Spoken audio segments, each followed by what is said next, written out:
Assalamualaikum warahmatullahi wabarakatuh. Salam sejahtera bagi kita semuanya, Om Swastiastu. Yang terhormat Kapolda, yang kami hormati dari Kemdikbudristek, Auditor Utama Ijen, Wakil Sekretaris Pimpinan Wilayah Muhammadiyah, juga Ketua MUI DKI, Kemenak RI, PWTK dan BNPT yang telah hadir di tempat ini. Saya hanya ingin memberikan beberapa penekanan akan arti pertemuan hari ini. Rekan-rekan wartawan sekalian, kita mari sama-sama menjalankan fungsi kita, terutama fungsi wartawan, untuk memberikan informasi dan edukasi kepada masyarakat. Karena seperti apa yang disampaikan oleh Kapolda, bahwa saat ini ada sekelompok orang, ormas, yang menggunakan narasi-narasi agama untuk mengajak masyarakat pada paham khilafah yang jelas bertentangan dengan Pancasila. Oleh karenanya, fungsi informasi yang diberikan kepada masyarakat, menyampaikan informasi yang benar kepada masyarakat tentang bahaya ini, untuk mendapat perhatian dari masyarakat, untuk mendapatkan alert dari masyarakat, kewaspadaan diri terhadap ancaman ini. Oleh karenanya, kami minta bahwa tadi disampaikan ormas ini melanggar hukum di Indonesia dan mereka melakukan propaganda untuk mengajak masyarakat lain mengikuti faham mereka. Oleh karenanya, tugas kita bersama untuk menghindarkan mereka terjerumus dalam paham ini. Inilah yang penting dari kegiatan kita pada siang hari ini. Terima kasih Pak Kapolda. Rekan-rekan, sekarang kita beralih ke bapak-bapak yang dari Kementerian Agama dan kemudian Kemendikbudristek, lalu kemudian dari Ormas. Penjelasannya Pak Hengki dulu ya, mohon maaf. Sekarang Pak Hengki dulu, lalu kemudian nanti ada penjelasan dari beliau-beliau. Silakan Pak Hengki. Assalamualaikum warahmatullahi wabarakatuh. Salam sejahtera buat kita semua. Yang terhormat Bapak Pangdam Jaya, yang kami hormati Bapak Kapolda Metro Jaya, serta hadirin sekalian yang kami hormati dan kami muliakan. Pada kesempatan ini kami akan memaparkan secara singkat dan bersifat umum terhadap hasil penyelidikan dan penyidikan kami.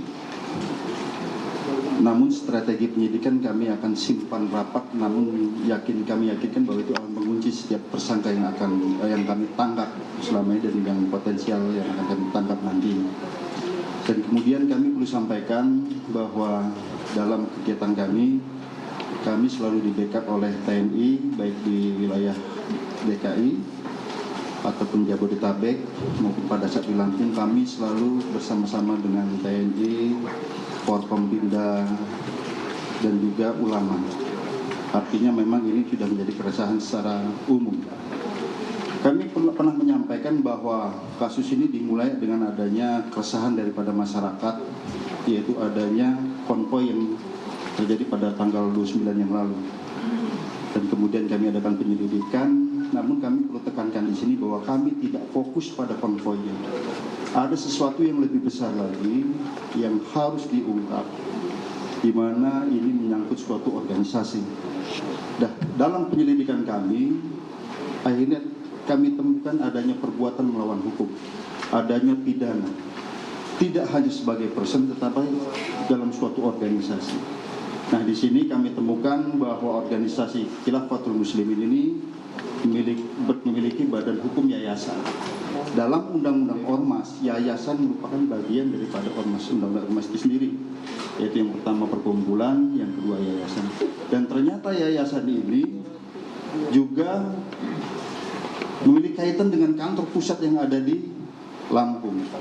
Oleh karenanya, kami terkonstruksikan pasal terkait dengan Undang-Undang Ormas, yaitu suatu organisasi masyarakat yang menganut, mengembangkan paham yang bertentangan dengan Pancasila.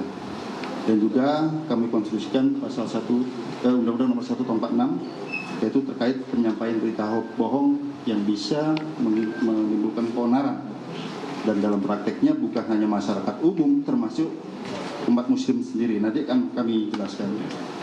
Kemudian dari konstruksi yang kami buat ini, kami sudah menetapkan beberapa tersangka, dan sesuai dengan penjelasan kami kemarin, penyidikan kami ini bersifat berkesinambungan. Oleh karenanya, kami juga telah menemukan delik baru, perbuatan melawan hukum baru, yaitu terkait dengan Undang-Undang Sistem Pendidikan Nasional, di mana kegiatan mereka ini juga melanggar Undang-Undang Sisdiknas dan juga Undang-Undang tentang pesantren. Hadirin sekalian yang kami hormati, bahwa metode siar versi mereka yang selama ini dilakukan oleh kelompok ataupun ormas ini, yang pertama mereka menggunakan website yang terdiri atas video dan juga artikel-artikel. Artikel-artikel ini juga dilengkapi dengan adanya selebaran. Selebaran-selebaran ini setelah dianalisis oleh para ahli, baik itu ahli hukum, pidana, ahli literasi dan ideologi Islam, kemudian ahli bahasa dan lain sebagainya, firm bahwa ini bertentangan dengan undang-undang ormas, yaitu bertentangan dengan Pancasila karena menyebarkan hal-hal yang bertentangan dengan ideologi negara. Dan ini kan perlu sampaikan kepada rekan sekalian, mungkin nanti akan dijelaskan oleh pihak BNPT. Apa yang disampaikan oleh petinggi-petinggi ormas ini, baik khalifah, pemimpin daulahnya, amir daulahnya, yang mengatakan selama ini bahwa mereka mendukung Pancasila dan NKRI, yang terjadi adalah kontradiktif. Ini nanti akan kami jelaskan.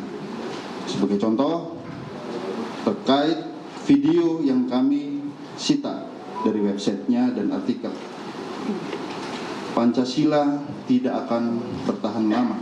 Pancasila dan Undang-Undang Dasar 45 tidak akan bertahan lama. Islam tidak mengenal toleransi. Kiai-kiai di zaman demokrasi ini banyak bohongnya. Nah, ini melukai juga umat muslim juga. Kemudian demokrasi dilaksanakan itu bisa harus dengan senjata. Nah, ini.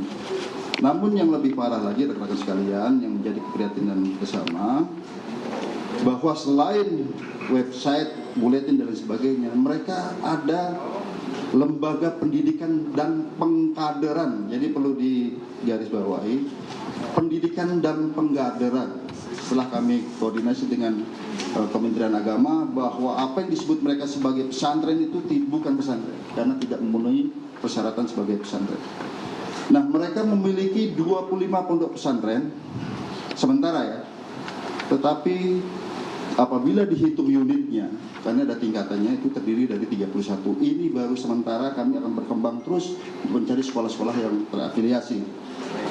Kemudian dari lembaga pendidikan ini dipimpin atau di kurikulumnya diatur oleh murabi masing-masing pimpinan pondok pesantren dan menteri pendidikan, oleh yang dikatakan setelah kami periksa menyatakan bahwa saya setara dengan menteri pendidikan.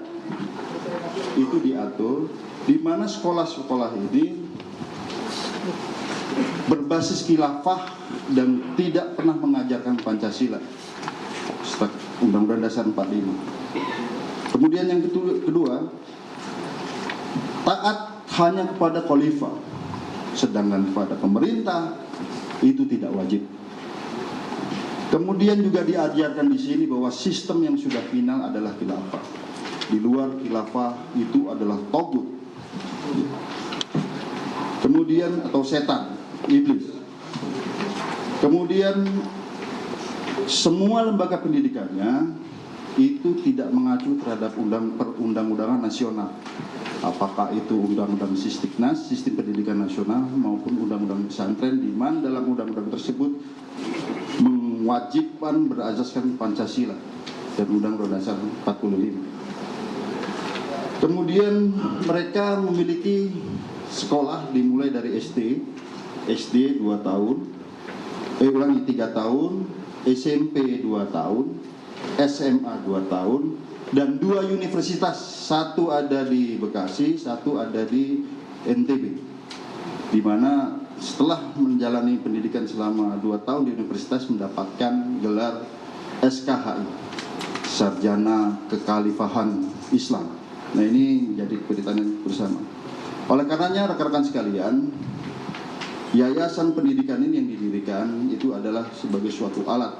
Oleh karenanya aktanya kami sita sebagai instrumental big, alat kejahatan, karena memang digunakan untuk melakukan tindakan-tindakan yang berlawanan dengan hukum.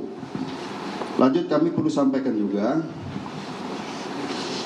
mereka memiliki struktur yang hampir sama dengan negara.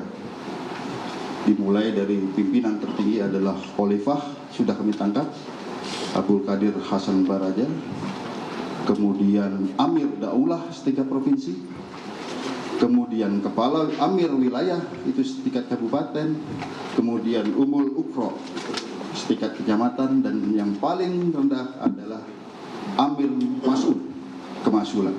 Nah, dari semuanya ini warga-warganya mulai dari tingkat yang ke bawah wajib memberikan infak sodakoh per hari 1.000 per hari. Data yang kami dapatkan ini baru puluhan ribu, baru tahap pertama kami temukan puluhan ribu data warganya itu. Kemudian tidak menutup kemungkinan akan ada dana-dana yang dari luar. Ini masih tahap penyelidikan, dan sejak awal kami sudah berkoordinasi dengan PPAPK di sebelah kami. Kemudian juga kami perlu sampaikan bahwa mereka dalam pendidikannya ini didanai oleh warga.